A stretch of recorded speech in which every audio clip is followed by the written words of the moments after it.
Ai, cara! Olá, aqui é a turma do Virgulino! Virgulino, trazendo para você mais um momento de musicalização.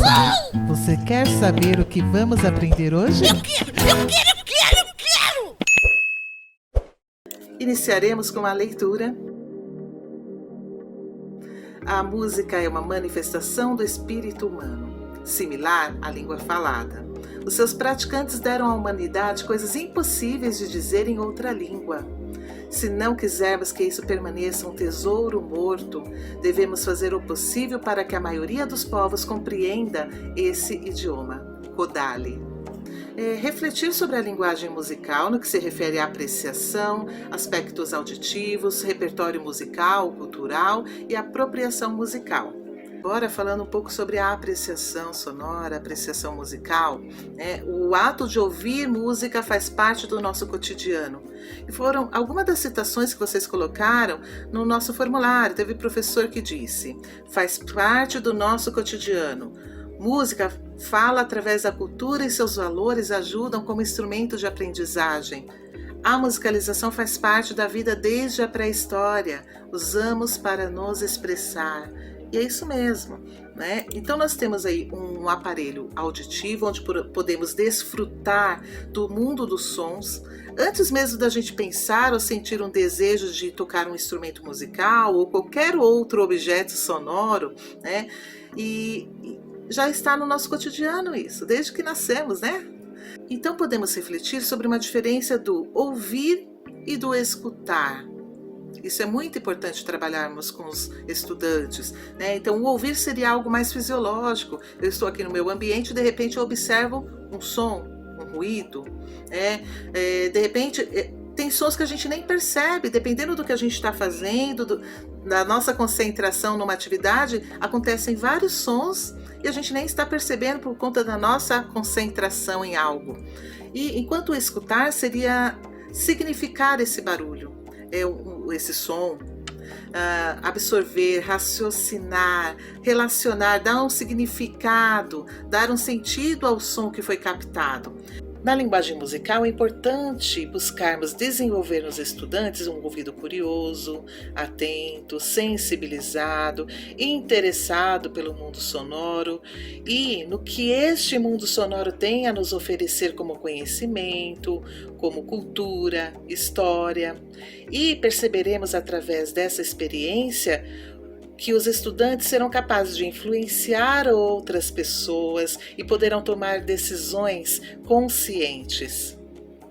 E agora vamos ver um pouquinho sobre alguns tipos de sons ou músicas e quais são as funcionalidades dela e como a gente pode apreciar esses sons, essas músicas. Então nós temos música funcional.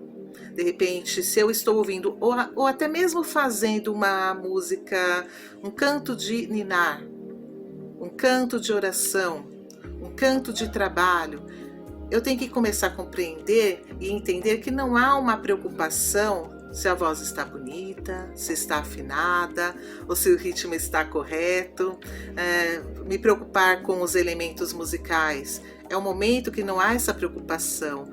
Então temos que perceber qual é o objetivo dessa canção, deste canto. Qual é a função? No caso do canto de ninar, é fazer o bebê dormir. O canto de oração, de me aproximar a Deus.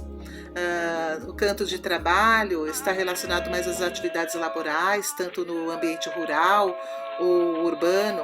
Na maioria das vezes é uma prática coletiva, pode cumprir aí uma função diferenciada de acordo com as características de trabalho ou da região. Pode-se entender também como um papel de aliviar o desgaste físico ou aumentar a produtividade, mas também pode estar associado como um modo de externar um lamento, uma crítica. Diferente, então, aí da escuta de um som pela estética. Então, nós tivemos som funcional e temos uma observação de um som pela estética. Neste caso, a gente observa ou aprecia ou de repente cuida-se dos atributos musicais. Se eu estou preparando um grupo para uma apresentação, seja vocal, instrumental, com certeza eu vou cuidar da afinação, do estudo da letra da música ou da partitura que será utilizada, seja convencional ou não convencional. Preparo esse grupo em ensaios musicais, porque o objetivo muda para uma apresentação. E essa apresentação leva em consideração um resultado musical, uma performance esteticamente bonita, agradável, porque será apreciado por outras pessoas. Então essas são as possibilidades de formas de a gente apreciar sons, seja funcional, seja pela estética. É importante que os estudantes conheçam essas formas de música, essas formas de ouvir. Então vamos observar uma outra forma de escuta que todos conhecem, a escuta ativa, né? É uma audição atenta que envolve o ouvinte no fazer musical consciente e que por meio disso propicia aprendizagens mais significativas. Então podemos nos envolver em relação à escuta e reconhecimento de notas musicais, instrumentos, tipos de instrumentos musicais com seus timbres variados, vozes, mas mesmo ter um bom ouvido não para por aí. É importante ter um ouvido interessado, curioso, que tem muitas experiências, que ouvem todos os tipos, todos os estilos musicais de diversos lugares e que há consciência de que esses têm uma história cultural, uma forma de pensar o mundo, de pensar o tempo. Então é necessário desenvolver essa curiosidade estética nos nossos estudantes, para que eles percebam a riqueza, a diversidade de formas de pensar, de viver, de acreditar das outras culturas. Um exemplo é o que os indígenas fazem, né? Como música, como cultura, como vivência de mundo. E que eles percebam que não é a mesma vivência deles, não é a nossa vivência. E olha a riqueza do que eu posso aprender com esses povos, com essas culturas.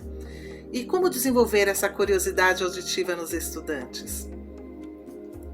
Primeiro, é importante que nós também escutemos o repertório que os estudantes trazem para nós, mas não apenas escutar a música puramente, e sim o mundo que está por detrás desse repertório, que valores que eles têm. Por que está sendo tão importante esse tipo de música para os nossos estudantes? Então, com essa atitude, nós conseguimos proporcionar aos estudantes novas apreciações de outros repertórios, para que eles não sejam prisioneiros de um único repertório. Vamos falar um pouquinho aí sobre esse repertório que os estudantes trazem para a sala de aula. Ao observarmos o repertório musical dos estudantes, podemos perceber que o gosto musical pode apresentar influências externas que podem ser exercidas por um grupo de amigos, pela mídia, pela família, pela religião, pelos costumes culturais ou familiares, regionais. Então podemos dizer que as crianças, os adolescentes estão numa fase onde apresentam uma atitude mais passiva, pois acabam aceitando facilmente modelos sonoros que são apresentados a eles. Se essas influências sonoras são rasas, sem conteúdo, os estudantes podem ficar restritos, fechados para novas possibilidades musicais. Isso acaba desestimulando o interesse pela apreciação de novas músicas, de novas sonoridades. Mas tem outros detalhes então, que podemos também observar e analisar, e trabalhar com os estudantes. Então, quando isso chega à sala de aula, qual deve ser o nosso olhar? Quando esse repertório chega, como devemos trabalhar? É muito importante pensarmos que o repertório musical que os estudantes trazem pode representar uma história de vida, uma memória social, preenchimentos de desejos, de sonhos, de vontades, desenvolvimento de existência, pertencimento, ou seja, uma identidade que mostra a qual lugar ele pertence, a que faixa etária ele pertence, ou qual a sua origem, quais são as suas tradições, uma série de conteúdos emocionais, afetivos, essenciais, e que nós, professores, temos que saber como escutá-los. Por que estamos lidando com uma existência que está sendo expressa através desse repertório? O que temos que perceber através de tudo isso? Então, nos deparamos com diferenças de gosto musical. Na turma, nós temos uns que gostam de samba, de rock, de funk, de hip hop, e nós temos então aí várias posturas auditivas na sala de aula. Vamos lembrar que nós temos música para nos divertir, para dançar, para lazer, música de time, música que eu ouço no barzinho, ou que eu ouço na igreja. Enfim, são diversas possibilidades de desenvolver a escuta musical.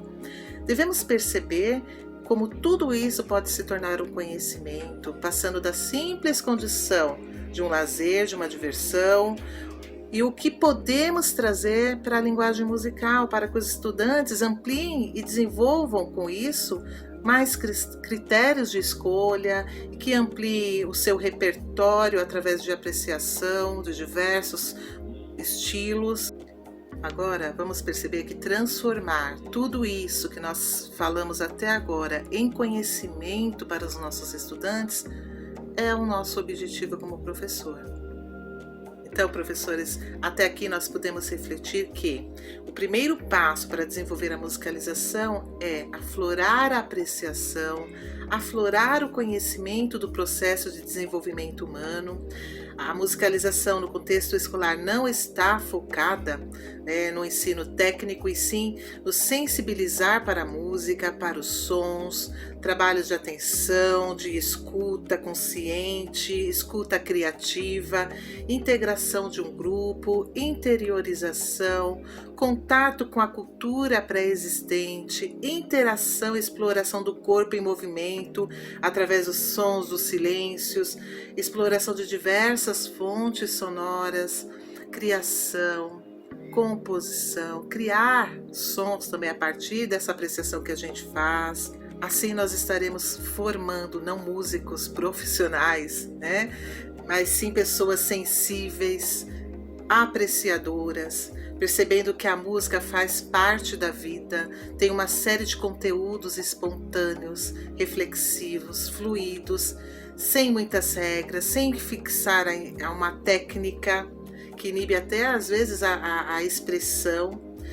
Podemos dizer também que muitos estudantes, através dessa vivência que eles podem ter na escola, da linguagem musical, eles podem se encantar e desejar aprofundar os seus conhecimentos musicais posteriormente. Depois de tudo isso que nós observamos sobre a importância da apreciação, de tornar os alunos sensíveis, apreciadores, é importante percebermos que não para por aí a linguagem musical. Em tudo, em qualquer componente, em qualquer profissão, é importante que a gente possa dar passos a mais. Isso também é bacana. Então, para que o estudante não seja apenas um apreciador, mas que ele possa experimentar essa linguagem, é importante que nós também nos apropriemos de mais conteúdo sobre a linguagem musical. Nós saímos daquele papel de conhecer a música, de entendê-la, mas é importante apropriar-se de seus conteúdos, dos seus parâmetros. Que vocês sabem da importância de todos nós, como professores de arte, nos aperfeiçoarmos, aprofundarmos os nossos conhecimentos em todas as linguagens. Então, na questão da linguagem musical, é importante que a gente tenha experiências musicais, que a gente sinta na pele realmente o que é fazer música, o que é estar num grupo musical, conhecer um pouco mais desses parâmetros, desses conteúdos musicais, e com certeza a gente poderá proporcionar momentos de prática na sala de aula com os estudantes. E até a próxima. Tchau, tchau.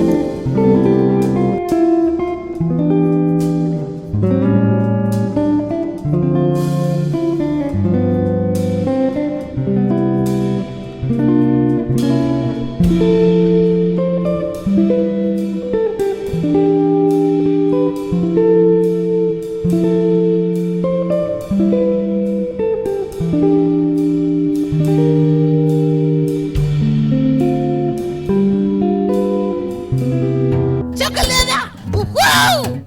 Não esquece de se inscrever no canal e curta aí, hein? Uhul!